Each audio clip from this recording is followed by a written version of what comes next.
உலகின் எங்கோ ஒரு மூலையில் ஒரு நூலகம் திறக்கப்பட்டால் உலகில் எங்கோ ஒரு மூலையில் ஒரு சிறைச்சாலை அடைக்கப்படுவதற்கு அர்த்தம் என்று உலக அறிஞர்கள் சொல்வார்கள். இந்த உலக அறிஞர்களின் கண்டு முன்னாடியே ஒரு நூலகம் எரிக்கப்பட்ட வரலாறு தெரியுமா? தமிழர்களின் தனிப்பெரும் சொத்தான யாழ்ப்பாண பொது நூலகம் 1981 ஜூன் 1ஆம் தேதி எரிக்கப்பட்டது.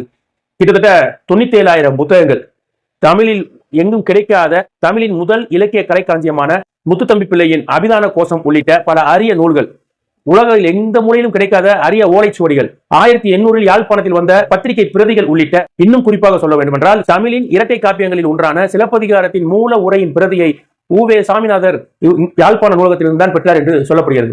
இப்படி தென்கிழக்கு ஆசியாவின் மிகப்பெரிய நூலகங்களில் ஒன்றான யாழ்ப்பாண பொது நூலகம் சிங்கள பேரினத்தால் அழிக்கப்பட்டது.